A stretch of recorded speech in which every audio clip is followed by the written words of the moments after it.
widow came up and put in 2 coins that were worth only a few pennies. Jesus told his disciples to gather around him. Then he said, I tell you that this poor widow has put in more than all the others. Everyone else gave what they didn't need, but she is very poor and gave everything she had. Now she doesn't have a cent to live on. Isa sa mga popular na mga kwento na itinuro ng Panginoon at talaga namang eyewitness yung mga disciples. Nung sila ay nasa templo, sa oras ng paghahandog, ang mga tao ay tumatayo, yun ang kanilang kaugalian, at naguhulog sila ng kanilang mga handog doon sa pinaglalagyan nito. At ang Panginoon doon siya umupo sa tabi mismo ng offering box. At kitang-kita niya ang bawat isang naghahandog. Napansin niya, ang maraming mayayaman na kung maglagay ng kanilang mga offering, talagang ang dami. Tumutunog at ang bigat ng mga barya na inilalagay nila doon dahil ang pera naman doon ay hindi papel, kundi mga precious metals. At merong isang babaeng balo, na pag sinabing balo, lalo sa New Testament, kadalasan mahirap ang babaeng ito kasi wala na siyang maaasahan na ikabubuhay. So, ang babaeng balong ito na naglaglag ng napakaninipis na mga barya na siguro kasing gagaan lang ng pinipig. At halos ay walang tunog. At hindi ito malaki ang magiging idadagdag sa bottom line doon sa offering ng araw na yon. Tinawag ng Panginoon ang kanyang mga disipulo, inipon niya at tahimik niyang tinuruan. Sabi niya, nakita niyo ang babaeng ito? Siya ang pinakamalaking giver today. Sabi niya, kasi yung iba, pagamat mayayaman at malaki ang mga ibinigay, naku, hindi naman nila ininda yun. Halos hindi nagulo ang salansan nila dahil ang dami-dami pang natira sa kanila. Halos hindi naman nila kailangan yung binigay nila eh. Pero ang babaeng yan, kakainin na lang niya, inagaw pa niya sa kanyang bibig. Kaya hayan, wala na siyang gagastusin, hinulog na niya lahat dyan ang kanyang offering. So, nung araw na yon, yung biggest giver was this woman who numerically actually gave very little. Now, let's observe the observer. Sino ba yung observer nung araw na yon? The Lord Jesus Himself. So, He sits near the offering box, watches people put in their gifts, and He notices 2 distinct types of givers. He gathers His disciples and teaches them His observation, but more than that, brothers and sisters, the Lord teaches His disciples how to observe. Iba kasi lagi ang panukat ng langit at iba ang panukat ng tao. Iba kung umuri at sumuri at kumilatis ang tao, at iba naman kung sumuri at kumilatis ang Panginoon. Sabi sa Hebrews 13:8, Jesus Christ is the same yesterday, today, and forever. So ngayon pa lang, hindi mahirap isipin that He still watches the offering box. Because Jesus is the same yesterday, today, and forever. That He still watches how people put in their gifts. That He still counts, and He still teaches His disciples, now us, how to observe. Kailangan marunong tayong sumuri sa pananaw ng Panginoong Jesus. At sa kwento, there were 2 types of givers. The rich, the moneyed, the able people who have much resources, the able people who give a lot and they give generously. Hindi yun masama. Walang komentaryo ang Panginoon na masama yun. These are able people who still have much after giving. Meron tao naman talaga blessed na blessed eh. Matapos magbigay na ang dami-dami na, ang dami pa rin natira at lalo pang nang dumadami dahil sa dami na kanyang nilalagay. All these are able people who are not sacrificed by their giving. Hindi nila kailangang agawin sa kanilang budget, sa kanilang gastos. Pareho pa rin ang lifestyle nila, kung minsan nga umaasenso palalo, habang marami silang binibigay. These are able people who give out of abundance and remain abundant. Doubly blessed. Now, these are what some people might call the star givers. Usually accorded star treatment by materialistic religious people. Kuminsan ito yung mga may kaya na pinagkakaguluhan ng mga simbahan na maging member nila.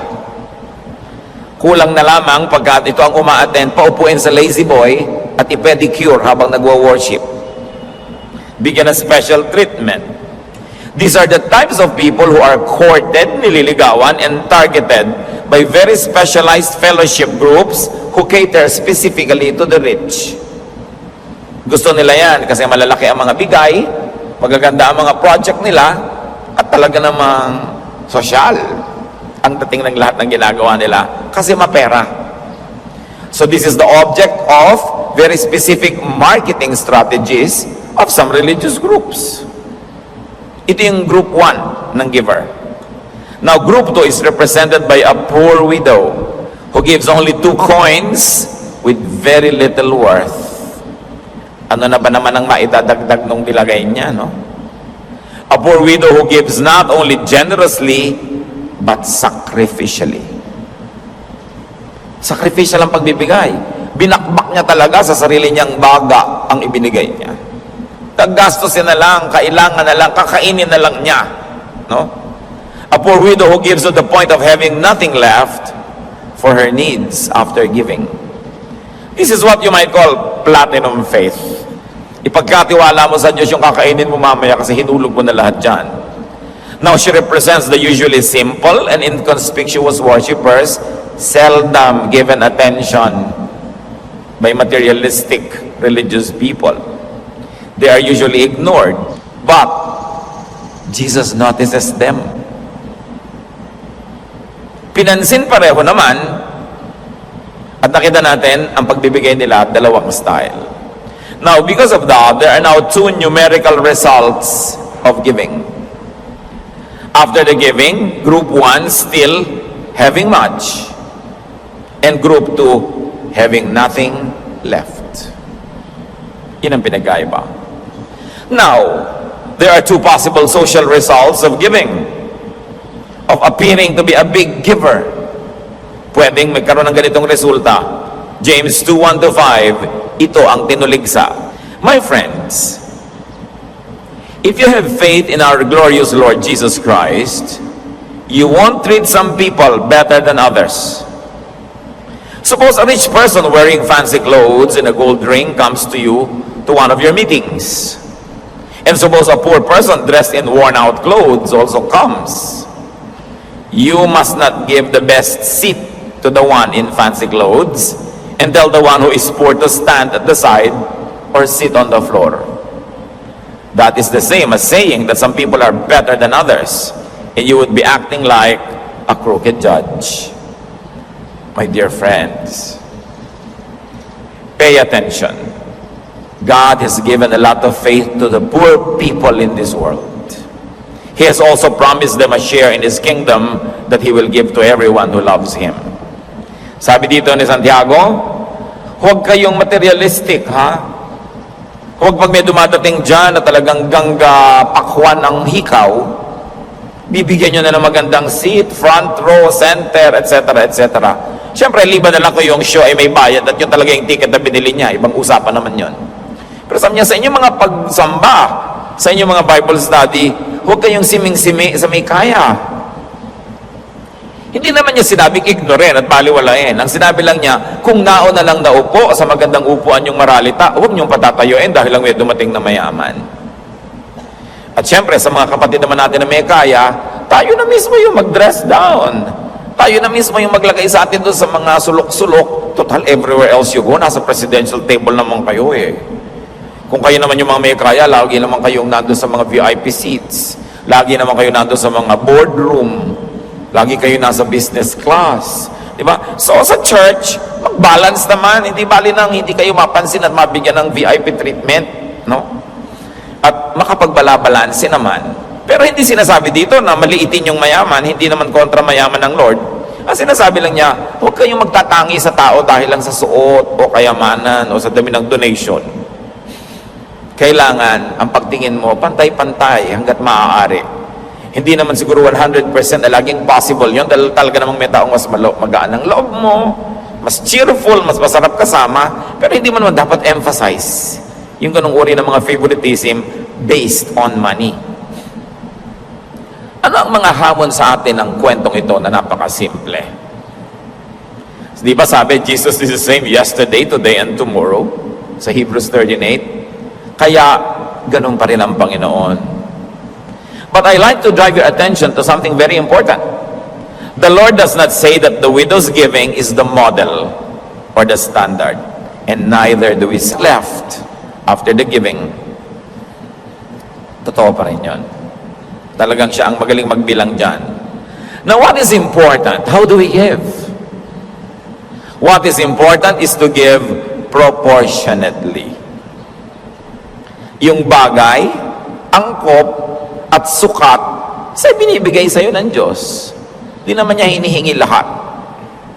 Malakay 3:10, bring the whole tithe, or the 10% into the storehouse, that there may be food in my house. Test me in this, says the Lord Almighty, and see if I will not throw open the floodgates of heaven and pour out so much blessing that there will not be room enough to store it. So hindi nakakapagtaka na yung mga faithful mag-tithe, lalong giginhawa at luluwag kasi ipinangako. Ngayon, in ating gunitain mga kapatid, na nung ibinigay itong utos sa Malakay 3:10, apparently there was a drought. Matagal nang hindi umuulan, walang ani, naghihirap ang maraming tao, at nun sinabi ng Panginoon, buo ninyong ibigay ang inyong mga ikapo. Huwag kayong mandaya kung wala mang mahirap ang panahon, kung mahirap ang buhay, kung hindi umuulan. Buuin nyo. At subukan nyo ako, kung di ko bubuksan ang langit at paulanin kayo, literally, ng tubig, ng pagpapala, para tumubo ang inyong mga halaman at muling mabuhay ang inyong ekonomiya. Yung iba kasi, pag medyo mahirap ang panahon, ang daraya na. Pagka medyo naiisip sila mga gastusin, medyo nagkukuripot. Kitang-kita mo yan pag pinag-aaralan mo yung mga halimbawa, mga donations sa mga tao. Pag maghuhon nyo na, yung mga enrollment, nako, marami nang nandaraya. No? O magpapasko, nagte-13-month pay, nagdodoble ang kita, hindi naman nagdodoble yung collection. So alam mong merong mga nangungupit dito dahil maraming gagastusan, regaluhan. Magtatanong pa yung iba, yung po bang bigay ko sa mga inaanak ko, tithe deductible. Ano palagay mo sa church? BIR. Paikot-ikutin mo para ka magpalusot. Nagbibilang si Lord. Pero hindi niya hinihingi lahat, 10 lang nga eh. And of course, after the 10, that is the offering. Diba? Kasi yung 10, hindi naman sa atin yun eh. Pag nilagay mo yun, hindi ka pa nagbigay. Pagka naglagdag ka, yun ang bigay mo pa lang. Kasi ang hinihingi talaga 10. But remember this, not 100%. Like what that woman did. Siguro may kabayanihan siya, pero hindi naman inuutos sa ating lahat maging bayani tulad niya. God is understanding. God is kind. God likes you to take care of your needs. God gives you blessing for you to use it, not for Him to get it all. Proportion lang ang hinihingi niya. 1 Corinthians 16:2, on the first day of every week, meaning Sunday, every one of you should set aside a sum of money in keeping with your income. Bagay lang dapat sa income mo. At sinabi sa CEV na clearer way, that is, each Sunday, each of you must put aside part of what you have earned. So this is only part. So mga kapos o salat sa buhay, hindi naman hinihingi ng Diyos ang lahat-lahat. Dapat malinaw yan. Hindi kailangan gayahin ang maralitang balo sa kwento, liban na lamang kung talagang may conviction kayo at kayo ng Diyos ang nag-uusap. Sapat na ang bahagi ng ating income or resources. Samantala, huwag natin kakalimutan ang sabi sa 2 Corinthians 9:6-7. Remember this saying, a few seeds make a small harvest, but a lot of seeds make a big harvest. Sabi, siyempre, nagtanim ka ng konti, alam nga namang umasa ka na marami kang ani. Mas marami ka siyempre itinanim, hindi natural, mas marami ang iyong ani. Each of you must make up your own mind about how much to give. But don't feel sorry that you must give, and don't feel that you are forced to give. God loves people who love to give. Generosity cannot be wrong. A lot of seeds.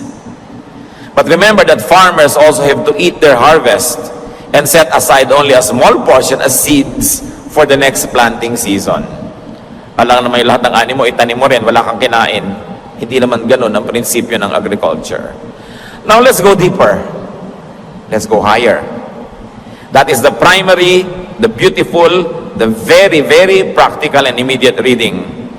But giving to God is not confined to financial contribution only. Hindi lang pera ang ibinibigay sa Diyos. Yun lang ang pasimula. We give our 3 T's, our time, our talent, and treasure. And those that are to give treasure, time, and talent, some of them give it effortlessly. Tulad dun sa kwento. May nagbigay ng mga supot-supot na pera, hindi nila ininda, hindi masakit sa kanila. Ngayon, hindi lang pera. Sa pagbibigay natin ng panahon, pagbibigay ng talento, pagbibigay ng serbisyo, ng ministry, meron talagang mga tao magaling, mabunga ang ministry. Pakantahin mo ngayon si sister ganyan, na gifted sobra, mayaman siya sa gift of music, kakanta siya ang dami, kahit walang practice. Meron naman talaga, ang sasabihin lang niya sa kanta, chuchua, chuchua. 3 buwang nagpa-practice. At mali-mali pa kumisan yung tono. Siya yung mahirap na babae. Ang konti-konti ng donation, pero effort talaga. Karir na karir niya yung pagbibigay, pero ang konti ng binigay niya. Anong ibig sabihin niyan mga kapatid? Kahit chuchua girl ka lang, all effort mo yan, yan yung pinuri ng Panginoon. Sabi niya, kita mo, ubos na ubos? Walang maliit sa Panginoon. Kahit na ikaw halimbawa yung Bible study teacher, talaga naman pumapawis ka ng dugo sa paghahanda. Tapos uutal-utal ka pa, nalilito ka pa. Pero ang konti-konti ng kontribusyon mo kung tutuusin. Pero sabi ni Lord, yan na ang best niyan. Wala nang natira sa kanya, napiga na siya. Appreciated ni Lord yun. Sabi niya, yan ang best teacher. Meron ng mga teacher, dumadaan lang, upo ka naman dito brother, turuan mo kami. Uupo, magtuturo sa'yo, ang bilis-bilis, ang galing-galing, kasi very gifted. Yun yung nagbigay ng marami, pero actually hindi naman niya ininde. Kasi ang yaman-yaman niya sa gifts. Marami mga tao na sa pagtulong lang, hirap na hirap. Pupunta lang sa church, pamasahe lang, pinoproblema pa. Meron namang iba, talagang ubod ng ginhawa, baliwala sa kanya yan. Pero, sabi ni Lord, pareho lang nagbibigay yan. Yung iba ang ginhawang nagbibigay at maginhawa pa pagkabigay. Yung iba hirap na hirap. Pero ang tunay na malaki nagbigay, yung sobrang nahirapan. Meron dyan ang layo-layo pa, nangungunyapit pa sa mga bus, nagmamotorsiklo pa mula sa Quezon. Meron tayong ganyan mga kapatid, ha? Talagang nakamotorsiklo pa ang mag-asawa mula sa Quezon. Eh di ba na yung mga sinusuog mong hirap at alikabok at init at hangin at ulan? Yung iba naman talagang pagdating dyan, hindi nagulo yung tis ng buhok. No? Dahil talagang ubod ng ginawa. Pareho lang sa Diyos na ina-appreciate yun. Pero sabi niya, alam niyo kung talagang sinong kahanga-hanga. Yung hirap na hirap, pagdating dito, talaga namang gula-gulanit na yung damit sa dami ng dinaan ng mga bagyo. Alam yun ni Lord. Sa tingin ng iba, parang maliit ka lang dyan, baliwala lang yung ginawa mo. Pero ang tinitingnan kasi ni Lord, gaano mo ba kinarir yan? Gaano mo pinaghirapan yan? Dahil nakikita dyan yung tindi ng pag-ibig mo sa Diyos. There are those who give time, talent, and treasure only through sacrificial means. Alam nyo, kumisan, may nagre-regalo sa inyong lingkod, nag-aabot-abot, kakamayan ka, biglang may maligas-gas sa pagitan ng inyong mga palad. Ano kaya ito? Kalyon niya o love gift? Madalas naman, love gift. Alam nyo, na-appreciate natin lahat yung love gift, pero nakakatuwa sobrang ang liit-liit ng halaga. Alam mong inagaw lang sa buhay para magbigay. Sobrang appreciation. Pero siyempre, iba na rin yung malaki, ha? Pero ang point, ha, mga kapatid, this is appreciated even more. Kasi alam mo na, inagaw lang. Kaya iba, pasensya na po kayo ang liit. Hindi po maliit yan dahil yan ang lahat-lahat nyo eh. Sobrang appreciated. Bakit tayo tinuturuan ni Lord? Remember, He gathered His disciples and taught them about this. Right now, the Lord is gathering us. Sinasabi niya, huwag niyong mamaliitin yung sa tingin niyo maliit na talento, maliit na bigay. Kung ang pinanggalingan naman talagang hindi sobrang gifted, ang laki ng bigay niya. Siya yung biggest giver. Huwag nating mamaliitin ang ginagawa natin sa Panginoon. Kasi yung kaprasong bariyang inilagay ng babaeng yun, hindi naman malaki na idagdag siguro nun sa budget ng temple, no? Pero ang Panginoon, iba kasi panukat. Sabi niya, yan ang star giver nyo ngayong araw na to. Kasi sa Kanya walang natira. They are not so abundantly gifted, these types of people. They are not so abundantly enabled and empowered. Hirap na hirap, pigang-piga. Pag may pinagawa ka ang tagal, ubos na ang pagod, konti lang ang output. Sa paglilingkod, sa pag-awit, sa pagtuturo, sa pagpupunta-punta lang sa church, pero napakalaki ng sacrifice. These love sacrifices never escape the attention of the Lord Jesus Christ. Kahit halos hindi tayo napapansin ng tao, huwag niyong daramdamin. Yung babae nga nun, hindi niya alam, hanggang ngayon pinag-uusapan natin siya. Biruin niyo yun. Dahil sa Lord, kabayanihan ang kanyang ginawa. At napakahalaga ng ganitong pananaw. What God sees is not the amount given, but the effort in giving. Kanya-kanya tayo ng kalagayan sa buhay, kanya-kanya ng tawag ng Panginoon, kanya-kanya tayo ng mga tinatangkilik mula sa Panginoon, kanya-kanyang ginhawa at hirap sa pagdalo, sa paglilingkod, sa pagbibigay. Meron dyan, nagkukwire, talaga lang pamasahe lang sa rehearsal, pinoproblema. Meron naman, pinapakain niya yung buong choir. Lahat yun, passionate ka kahit ikaw ang presidente ng inyong kumpanya. Mag-Bible study leader ka dyan, kahit na ikaw presidente ng inyong university. Dahil sa Panginoon, ang paglilingkod, mas maganda personal. Kasi habang naglilingkod ka ng personal, sabi nga na matatanda, meron ba namang naglulutong hindi na uulingan? Nung araw yon kasi mga palayok may uling.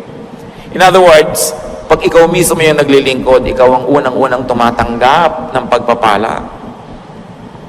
Don't miss out on this blessing that you make and hire substitutes for you.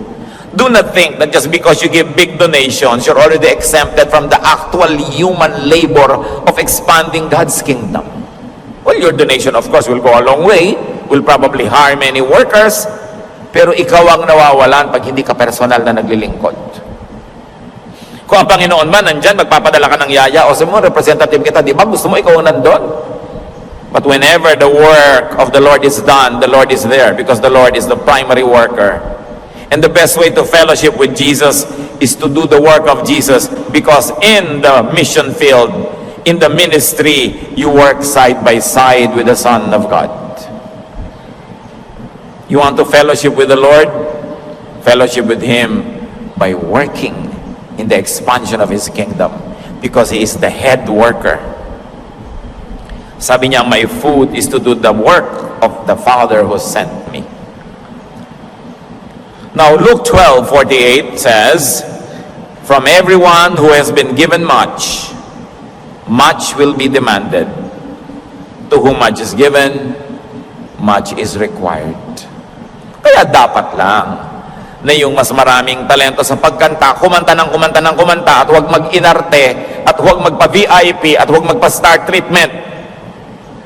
Kaya ka binigyan ng maraming magandang boses sa pagkanta para kumanta ka ng kumanta, hindi para magpa-importante at pinipilit-pilit ka pa. Kaya ka binigyan ng kakayahang magturo, hindi lang para magturo ka na magturo sa labas ng church. Kung kailangan, church ang unang-unang nakikinabang sa talent na bigay sa iyo ng Diyos. Marunong ka ng management. Mag-ambag ka sa improvement ng management ng tahanan ng Panginoon. Architect ka, engineer ka, marunong ka mag-repair ng mga building, una mo nga sikasuhin ang bulwagan ng Panginoon, maliit man ito, malaki. May alam ka, may kakayahan, gamitin mo sa pagpapalawak ng kaharian ng Diyos. Walang exempted dyan dahil lahat tayo ay tumatanggap lang ng pagpapala. At mas malaki ang tinatanggap mo mula sa Diyos, mas malaki ang pananagutan mong magsukli. The biggest gifts are not measured by the amount. They are measured by the effort and sacrifice. That is the way of heaven. Hindi sasabihin mong, don't work hard, work smart. Tamo si Lord, He worked hard at carrying the cross, at dying Himself, walang substitute. Huwag tayo nagpapasubstitute. Kung may kakayahan kayo, galing na alam yung mapapakinabangan ng church, you are stealing from the body of the Lord if you are not surrendering your time or your talent and your treasure. Because the earth is the Lord's and everything in it.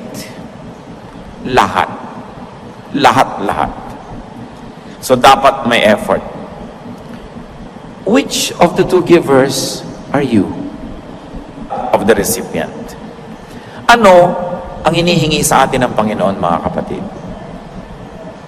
At totoo, hindi naman niya kailangan yan, Diyos siya eh. Tayo ang may kailangang magbigay sa Diyos. Dahil ipinangako ng Diyos, pag nagbibigay ka, ibabalik. So pag wala kang binibigay, anong ibabalik? E di wala. Pero gusto nating bigyan ng diin, ha? Kung yun na lang ang kakainin ninyo, kung yun na lang pamasahin nyo, hindi yan hinihingi ng Diyos sa inyo. Maglingkod kayo sa ibang paraan. Magbigay kayo ng oras. Kahit nasa bahay kayo, ipinapanalangin nyo yung kapatiran, ipinapanalangin yung mga gawain ng Panginoon, naglilingkod kayo nun. Nauunawaan ng Diyos kung tayo kapos. Pero remember, proportionately. Kahit may drought, kahit may bagyo, ang hiningi ng Panginoon, full tithes.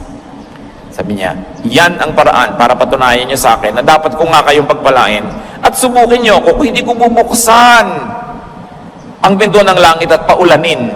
Yan ang kailangan niyo sa buhay. Ngayon, anong ulan ang kailangan niyo sa buhay? Iba't iba nang uming kayo, makita ng mukhaan habang panahon. So sa maikling oras namin dito sa balat ng lupa, turuan niyo kami maging tapat. Ama, touch our hearts. At huwag din kami, Panginoon, na maging judgmental o mapanukat sa kapwa. At huwag naming ibabase ang aming pakikitungo at pakikisalamuha sa kayamanan ng aming kapwa. Kundi ito'y sa katapatan nila sa inyo, sa pagmamahal nila sa inyo. Magbulay-bulay tayo, mga kapatid, hanapan ng mga personal na mensahe ang napakagandang kwento na ito ng Panginoong Jesus. Ama, sa amin pong pananahimik, in our silence, speak to us